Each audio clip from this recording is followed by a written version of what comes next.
Les comparto en esta noche un saludo, un fraternal saludo en el amor de Dios y damos gracias a Dios por este tiempo devocional. Amados hermanos, quisiera entonces compartirles con el debido respeto que les debo a todos el tema de este mensaje. Y el tema del mensaje es el amor de Cristo. Así que vayamos entonces al texto que le da base o fundamento a este tema. En Lucas 23, verso 34, y leemos la poderosa palabra del Señor, amados hermanos, en nombre del Padre, del Hijo y del Espíritu Santo. Amén. Y Jesús decía: Padre, perdónalos porque no saben lo que hacen. Y repartiendo entre sí sus vestidos, echaron suertes. Dios bendiga su palabra. La maldad, amados hermanos, que el enemigo de las almas introdujo en este mundo y que el primer hombre, entiéndase Adán, le dio lugar cuando pecó, desintegró la integridad del hombre y lo convirtió en un hombre o en un ser totalmente contrario a lo que en principio Dios había creado. Veamos brevemente, amada iglesia, cómo era el primer hombre Adán antes de la caída. Su estado era íntegro. Fue creado a la imagen de Dios, en sabiduría, en santidad, en justicia. Era un hombre bueno. Miren lo que dice Génesis capítulo 1, verso 31. Y vio Dios todo lo que había hecho, y he aquí que era bueno en gran manera. Y fue la tarde y la mañana, el día sexto. Así que Dios mismo dice de ese hombre creado que era bueno. La poderosa palabra de Dios establece que Adán fue hecho a imagen y semejanza de Dios. Y por consiguiente era un hombre lleno de amor, era un hombre lleno de pureza, de manera que pudiera entonces conocer las cosas divinas, de una voluntad incorrupta, o sea, deseaba solo lo que Dios deseaba. Era inocente porque era santo, no había malicia en Adán. Estaba libre de todo pecado y contaminación debido a que vivía en un perfecto acuerdo con los mandamientos de Dios.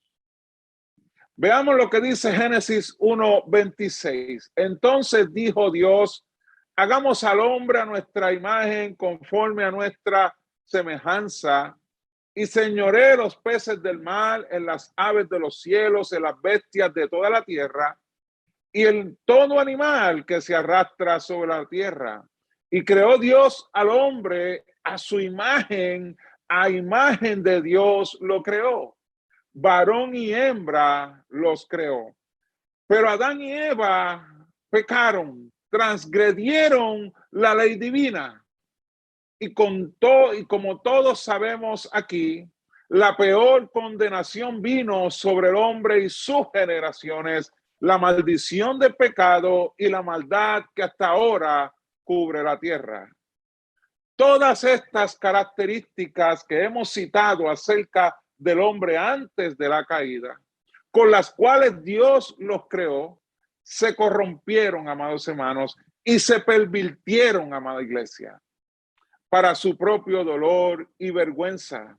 Y el ser creado, ese hombre que vivía en una plena confianza con su creador, se llenó de temor, de miedo, de desconfianza y experimentó el sufrimiento.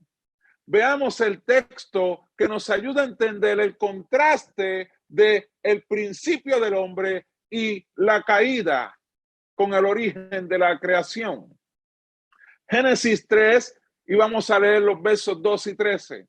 Y el hombre respondió: la mujer que me diste por compañera me dio del árbol y yo comí. Entonces Jehová Dios dijo a la mujer: ¿qué es lo que has hecho? Dijo la mujer, la serpiente me engañó y comí. Aquí hay un contraste bien marcado. Si usted entonces estuvo pendiente a lo que citamos de las características de ese primer hombre y cómo ahora en Génesis 3 está cambiando su conversación con Dios o su diálogo con Dios o la manera que se expresa hacia Dios. Adán le echa la culpa a Dios porque Dios le había dado la mujer. Entonces la mujer le echa la culpa a la serpiente y ambos se niegan a aceptar o a responder de acuerdo a su desobediencia. Ninguno de los dos aceptó su pecado, sino que uno le echa la culpa a Dios y otro entonces a la serpiente. Y ante este hecho, amada iglesia, podemos ver 4 efectos de la caída. Número 1, perversión. Número 2, culpabilidad. Número 3, número 2 es culpabilidad consciente. Número 3, temor. Y número 4, hostilidad. Vemos 4 efectos de la caída: perversión, culpabilidad consciente, temor y hostilidad. Y esto no debe ser noticia para cada uno de nosotros, porque son los mismos efectos que frecuentamos día a día. La perversión es el mal que podemos hacer con lo bueno que Dios nos da. Dios le ha dado tantas cosas buenas al hombre, pero el hombre las ha pervertido. Ha pervertido al mundo, ha pervertido a la familia, ha pervertido el género, ha pervertido su cuerpo, entre otras cosas. ¿En cuántas personas alrededor del mundo, específicamente en nuestro Puerto Rico, cuántas personas a diario, a causa de su enojo o incomodidad hacia otro, no los hieren y en ocasiones los dañan por darle rienda suelta a sus sentimientos? Eso se llama perversión. ¿Cuántos padres y madres posiblemente en la inocencia del niño no los han pervertido a hacer cosas que no deben hacer? Esa es la realidad del pecado. Culpabilidad consciente es la percepción interior de que hemos pecado y somos responsables ante Dios por nuestro pecado. Este sentido de culpa del cual estamos conscientes cuando le fallamos a Dios debe de ser el vehículo que nos debiera llevar a experimentar un genuino, amada iglesia, arrepentimiento. Aunque nos duela, pero es la ruta correcta hacia la restauración de la comunión con Dios. Se supone que estamos conscientes de nuestra culpa cuando le fallamos a Dios. Pero esa culpa no es condenatoria, esa culpa no te oprime, esa culpa no te lleva a crear hostilidad en tu corazón. No, esa culpa lo que te dirige hacia la misma presencia de Dios para arrepentimiento. Punto número 3, el temor. Esto es una herramienta del mismo infierno, amada iglesia, para poder controlar la mente del hombre. ¿Cuántas cosas no hemos hecho, no nos han detenido a causa del temor? Cuando el temor se manifiesta muchas veces cuando uno se niega a aceptar o admitir su culpa para perdón de pecados. ¿Cuántas personas usted o yo no hemos hablado cuando entonces hacen el llamado a salvación y usted ve que no pasan a presentarse delante de Dios en arrepentimiento porque muchas veces son detenidos por el temor en su mente? Empieza el enemigo a acusarlo. ¿Qué vas tú a presentarte delante de Dios con tantas cosas que tú has hecho? ¿Cómo tú te vas a presentar delante de Dios sabiendo Dios quién eres tú? Y así entonces se alimenta el temor en el corazón del hombre cuando Dios sabe todo lo que ha hecho. pero quiere perdonarlo, quiere restaurarlo, quiere darle una oportunidad de salvación, porque lo ama. Punto número 4, amada iglesia, la hostilidad. Cuando somos hostiles con alguna persona, en especial cuando somos corregidos por la verdad de la palabra, muchas veces eso produce hostilidad en el corazón. Pero hay algo interesante aquí. Cuando somos corregidos, amonestados por la palabra del Señor, esa hostilidad se transmite a aquel a quien nos está corrigiendo con la verdad. Pero se transmite hacia él.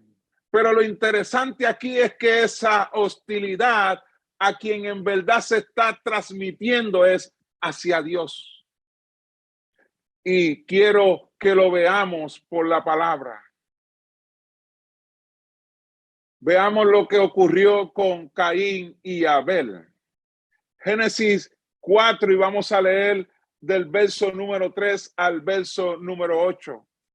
Y dice la poderosa palabra de Dios, y aconteció andando el tiempo que Caín trajo del fruto de la tierra una ofrenda a Jehová. Y Abel trajo también de los primogénitos de sus ovejas, de lo más gordo de ellas. Y dice la palabra de Dios, y miró Jehová con agrado a Abel y a su ofrenda, pero no miró con agrado a Caín y a la ofrenda suya. Y se ensañó Caín en gran manera y decayó su semblante. Verso número 6. Entonces Jehová dijo a Caín, ¿por qué te has ensañado y por qué ha decaído tu semblante? Aquí está ocurriendo algo en el corazón de Caín. Aquí se está desarrollando algo en el corazón de Caín que Dios está identificando y se lo está mostrando a Caín de manera que Caín se aperciba. Verso número 7, si bien hiciereis, ¿no seríais enaltecidos? Y si no hicieres bien, el pecado está a la puerta. Con todo esto, a ti será su deseo, y tú te enseñorearás de él. Verso número 8, y dijo Caín a su hermano Abel, salgamos al campo. Y aconteció que estando ellos en el campo, entonces ahora se manifiesta literalmente lo que entonces Dios está percibiendo a Caín que no haga. Y estando ellos en el campo, Caín se levantó contra su hermano Abel y lo mató. Ahora bien, la pregunta que yo le hago a su reflexión, amado hermano. ¿Por qué Caín se tornó hostil contra su hermano Abel? Abel no le hizo nada a él. Abel solamente le presentó a Dios su ofrenda.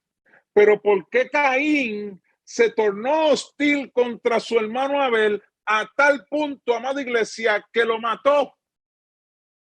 Si la corrección no vino de Abel, la corrección de quien vino de Dios y no de Abel.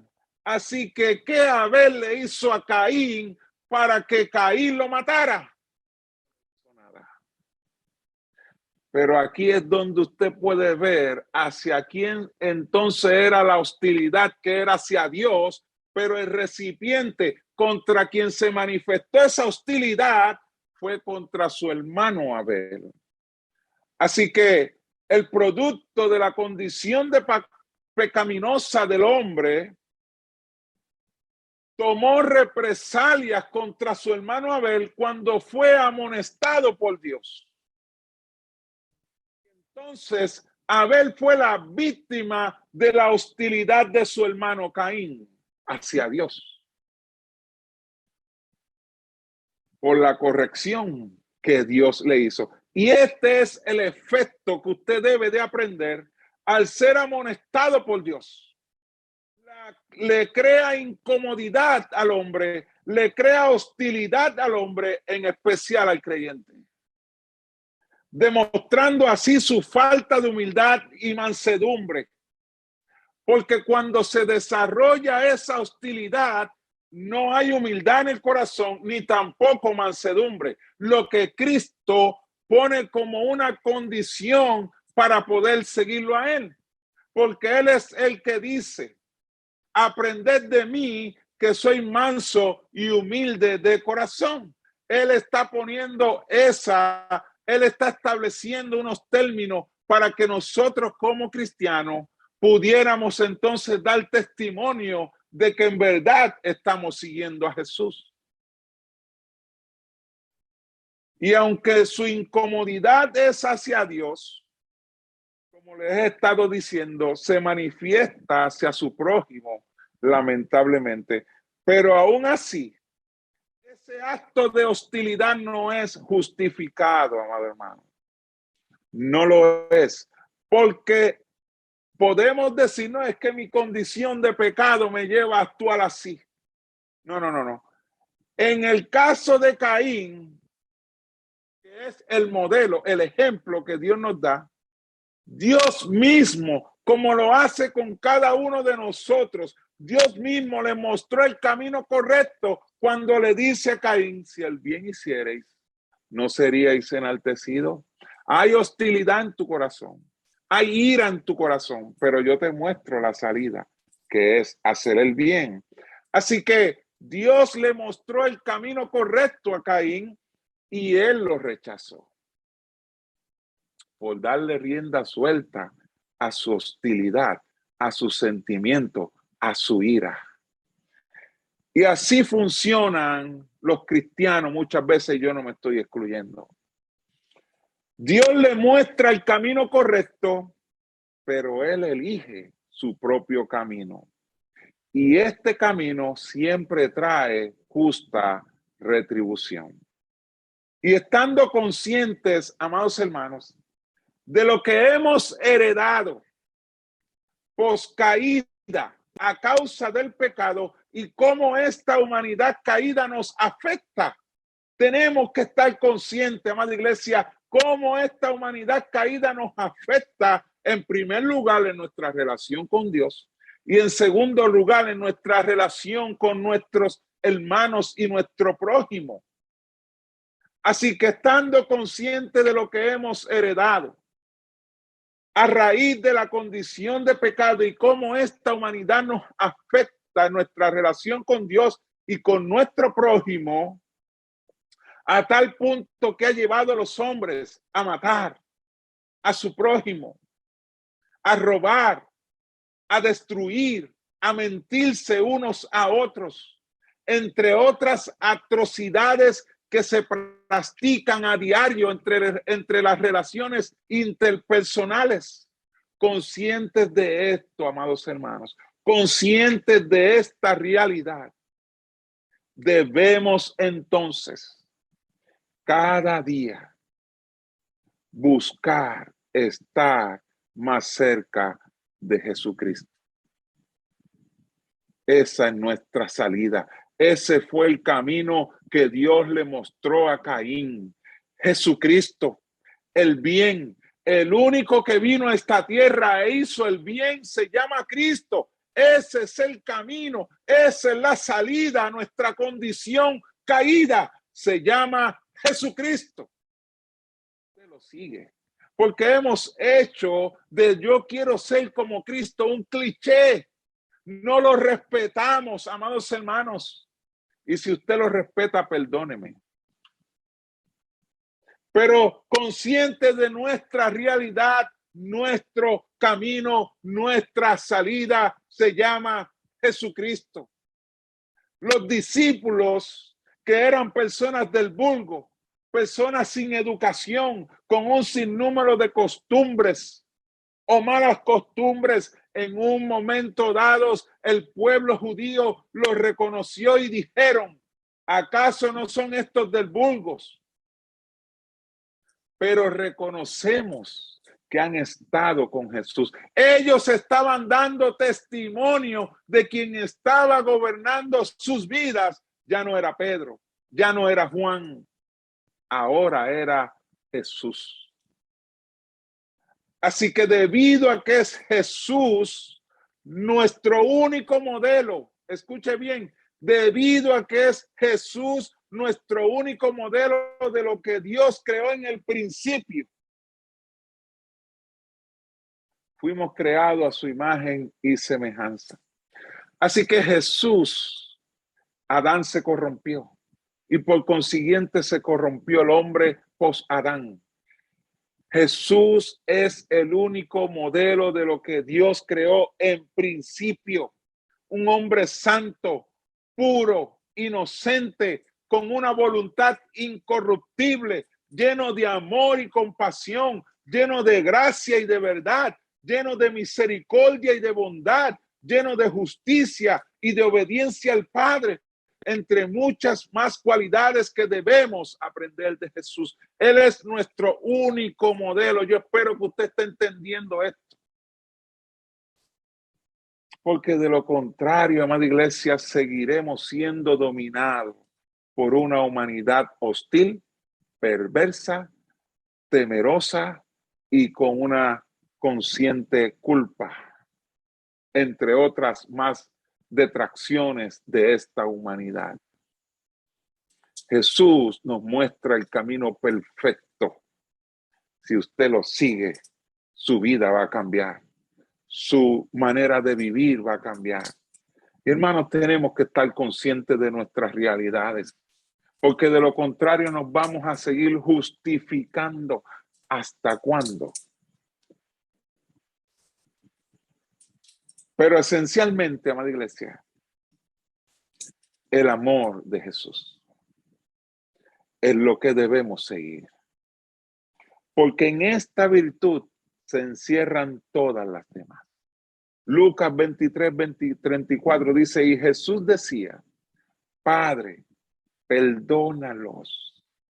Y sería bueno que usted hiciera un recuento de este momento crucial en la vida de Jesús en una cruz. Y consciente de todo lo que Jesús tuvo que soportar, él dice, Padre, perdónalos porque no saben lo que hacen. Y repartiendo entre sí sus vestidos, echaron suerte. Siendo honestos con nuestra realidad, amada iglesia, ¿cuál es nuestra primera reacción o acción en el momento donde usted se siente ofendido o se siente que le han faltado al respeto o peor aún, que se siente que fue humillado por otro? ¿Cuál es nuestra primera reacción a estos eventos que son naturales en el mundo en que vivimos? Nuestra humanidad caída, sugestionada por el orgullo, nos conduce, amados hermanos, a responder a través de las consecuencias de la humanidad caída. Como ya compartimos, muchas veces respondemos con hostilidad, con temor y de manera perversa. Y quiero ilustrarle esto por la palabra, porque este es el fundamento de todas las cosas que debemos hacer como cristianos. Juan 18, los versos del 8 al 10 dice de la manera siguiente. Respondió Jesús, os he dicho que yo soy, pues si me buscáis a mí, dejad ir a estos. Verso 9, para que se cumpliese aquello que había dicho, de los que me diste no perdí ninguno. Entonces Simón Pedro, mire cómo reacciona Pedro en el momento donde se siente presionado. Entonces Simón Pedro, que tenía una espada, la desenvainó e hirió el siervo del sumo sacerdote y le cortó la oreja derecha, y el siervo se llamaba Malco. Vemos en la narrativa bíblica que una compañía de soldados y alguaciles, los cuales según la palabra de Dios representaban a los principales sacerdotes y a los fariseos, estaban en busca de Jesús para arrestarle. Y según leímos, Pedro, al ver esto, ¿cómo reaccionó Pedro? Y usted y yo no podemos o no estamos exentos de la reacción de Pedro. Vemos el verso 10, entonces Simón Pedro, que tenía una espada, la desenvainó e hirió el siervo del sumo sacerdote y le cortó la oreja derecha. Vemos la hostilidad, vemos el temor y vemos la perversión en acción. Y no olvidemos que Pedro era un discípulo de Jesús. Pero también reconozcamos que estaba en un proceso de crecimiento en el amor. Ahora bien, ¿se identifica usted con Pedro? Estamos delante de Dios y Dios conoce nuestro corazón. ¿Se identifica usted con Pedro? ¿Es esa su respuesta en algún momento al verso para usted? ¿Se torna hostil? ¿El temor lo lleva a actuar de manera impulsiva? ¿Daña a otros por su coraje? Si su respuesta es sí y quiere crecer a la estatura del varón perfecto, entonces veamos el modelo. Verso número 11. Entonces Jesús dijo a Pedro, aquí está el modelo que nosotros debemos seguir en momentos de adversidad, en momentos de presión. Mete tu espada en la vaina. La copa que el Padre me ha dado no la he de beber. Estos mismos hombres de los cuales Pedro atacó a uno de ellos en su furor, vemos entonces a Jesús en el mismo escenario, bajo las mismas condiciones y amenazas, manejando la situación diferente. Él es nuestro modelo, amada iglesia. Por eso les digo, tenemos que acercarnos más a Jesús. Vemos a Jesús manejando la situación diferente. En primer lugar, le dice a Pedro, mete tu espada en la vaina. Hay palabras, amados hermanos, que son tan ofensivas como cualquier espada física. Hacen el mismo daño. Hieren a las personas casi de muerte emocional. Lastiman. Es por eso que la misma palabra de Dios nos dice, amada iglesia, en Efesios 4, verso 29, ninguna palabra corrompida. Ve, el hombre se corrompió a causa del pecado, pero ahora Dios te está diciendo, no sigas esa corriente, no sigas tu humanidad. Ninguna palabra corrompida salga de vuestra boca, sino la que sea buena para la necesaria edificación, a fin de dar gracia a los oyentes. Esa debe ser la manera en que usted y yo hablamos, no con palabras ofensivas o hirientes que dañan y lastiman a aquel que las recibe. Porque si hace eso, la palabra dice que entonces estaremos contristando al Espíritu Santo. Pero vemos cómo Jesús le enseña a Pedro que no es con espada o jabalina, sino es a través del poder de Dios que todo hijo de Dios debe vivir. Y qué poder más asombroso, amada iglesia, que el perfecto amor de Dios. El cual ha llevado, ese amor de Dios ha llevado a millones y millones de hombres, muchos de ellos crueles, otros criminales, otros violentos, otros renuentes a él alrededor del mundo. Ese amor, poderoso amor, los ha llevado a postrarse delante del Rey de Reyes y Señor de Señores. Los ha llevado a humillarse delante de la presencia del Dios vivo solo. Han sido impactados por su perfecto amor. Ese amor del cual Ángel compartía en el devocional. Ese amor del cual el hermano Julito ministraba en la adoración a Dios. Ese amor ha impactado a millones y millones de hombres. Y usted me va a decir a mí que sus palabras o comportamientos humanos superan el poder del amor de Dios. No, amada iglesia, eso no es correcto. Jesús decidió venir a esta tierra. Decidió venir como hombre, confrontando las limitaciones de un cuerpo humano. Aunque no perdió su divinidad como Dios, como hombre escogió vivir según las reglas bajo las cuales Él espera que vivamos nosotros, sujetos a la voluntad del Padre. Juan 6, verso 38, porque he descendido del cielo no para hacer mi voluntad, sino la voluntad del que me envió. Enseñó las enseñanzas del Padre. Juan 7:16. Jesús le respondió y dijo: mi doctrina no es mía, sino de aquel que me envió. Hizo lo que le agrada al Padre. Juan 8:29. Porque el que me envió conmigo está. No me ha dejado solo el Padre, porque yo hago siempre lo que le agrada. Procuró la gloria del Padre. Juan 8:50. Pero yo no busco mi gloria. Hay quien busca y juzga. Y dice Juan de él: vimos su gloria. Y esta palabra gloria significa el carácter y esencia de Dios reflejados. No era la gloria de su riqueza la que él estaba interesado en que veamos, ni la gloria de su apariencia, ni la gloria de su atractivo personal. Era lo que el Antiguo Testamento llama la hermosura de su santidad. Eso era lo que Cristo mostró a la humanidad.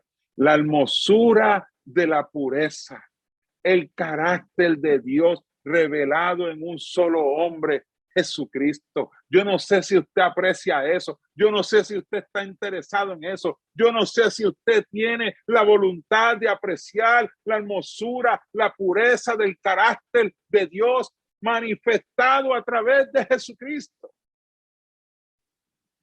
Como dice su palabra, lleno de gracia y de verdad. Juan 1:18 dice: a Dios nadie le vio jamás. El unigénito Hijo que está en el seno del Padre, Él le ha dado a conocer. Jesús le revela a la raza humana, a Dios Padre. Usted puede comprender tan enorme manifestación al mundo de gracia y del amor divino de Dios, del perfecto amor. Jesús le muestra al hombre, a Dios, la gracia, el amor de Dios, la justicia divina. Es por eso, amada iglesia, que aquellos a quienes se les revela tan grande verdad a través de Jesucristo, por medio del evangelio, jamás pueden volver a ser los mismos. Es imposible. Enredándose en acciones y comportamientos carnales, cuando se les ha dado a conocer, cuando se les ha mostrado la gracia de Dios por medio de Jesucristo. Cuánto Dios ama su creación. Por eso Job dijo: de oídas te he oído, mas ahora mis ojos te ven. Pongo mi mano en mi boca porque soy vil. Él reconoció esa grandeza y jamás volvió a ser el mismo. Es imposible que usted pueda llegar a amar a Dios si no aborrece la maldad. El Salmo 97:10 dice: los que amáis a Jehová, aborreced el mal. Él guarda las almas de sus santos, de manos de los impíos los libra. Terminando, amada iglesia, en el Edén el hombre se perdió por su pecado. En Cristo el hombre fue hallado, fue rescatado, fue perdonado, fue limpiado y fue redimido, fue justificado. ¿Y qué significa eso, amado hermano? Que vuelve a su origen en Cristo. Pablo entendió esto y su vida fue transformada por completo, a tal punto que dijo: ya no vivo yo. Ya yo encontré en verdad quién yo soy, en dónde está mi identidad. La identidad que se perdió por el pecado de Adán. La encontré en Cristo. Y ya no vivo yo vivía una mentira, yo vivía un engaño de este mundo, yo vivía cosas horribles.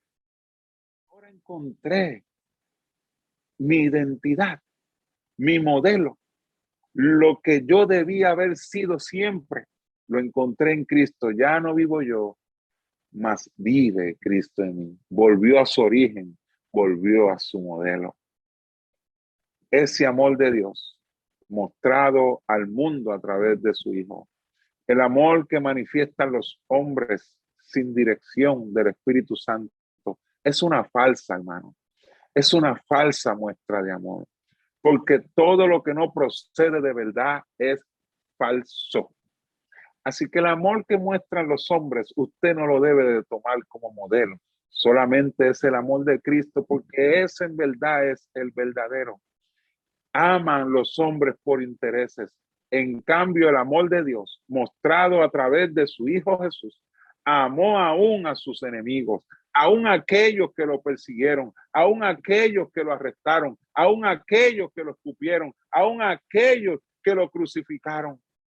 Porque estando colgado en aquella cruz, mostró la mayor manifestación de amor a la humanidad cuando le dijo al Padre, perdónalos porque no saben lo que hacen. En ocasiones juzgamos mal a Cristo, pensando que Él es como nosotros. Pero esto jamás será así. Las motivaciones de los hombres bajo una humanidad caída son diferentes a las de Él, quien es santo y justo. La palabra de Dios dice que Dios no es como nosotros, ni piensa como nosotros, ni actúa como nosotros. Isaías 55:8 dice, porque mis pensamientos no son vuestros pensamientos, ni vuestros caminos, mis caminos, dijo Jehová. Como son más altos los cielos que la tierra, así son más altos que vuestros, así más altos que vuestros caminos y mis pensamientos más que vuestros pensamientos. Por lo tanto, amados hermanos, procuremos imitar a través de nuestras acciones el amor de Dios, el cual vemos reflejados en la vida de Cristo, el cual no actuó nunca en contra de su prójimo, ni guardó ni expresó nunca ningún sentimiento pecaminoso hacia ellos, sino siempre actuó a favor de su restauración y su salvación, a tal punto que tuvo que morir en una horrenda cruz para salvarlos, y en su momento más doloroso clamó al Padre por cada uno de ellos, incluso por usted y por mí. Primera de Corintios 15:1, y con esto terminamos. Además os declaro, hermanos, el evangelio que os he predicado, el cual también recibisteis, en el cual también perseveráis, por el cual asimismo, si retenéis la palabra que os he predicado, sois salvos. Si no, creísteis en vano. Es menester, amada iglesia, de cada creyente retener el evangelio que se le ha encomendado a vivir y a compartir, y por consiguiente vivirlo. Si no, dice la palabra de Dios, no yo, la palabra que hemos leído, que su fe ha sido en vano. Dios les bendiga, amada iglesia, y oremos juntos. Padre celestial y Padre bueno, te damos gracias por este tiempo. Hemos estado expuestos al poder de tu palabra. Solamente te ruego, Señor, que haya caído en tierra fértil y que dé fruto al 30, al 60 y al 100 por uno, para la gloria y la honra de tu nombre. Por Cristo Jesús. Amén, amén. Dios me los bendiga, amada iglesia.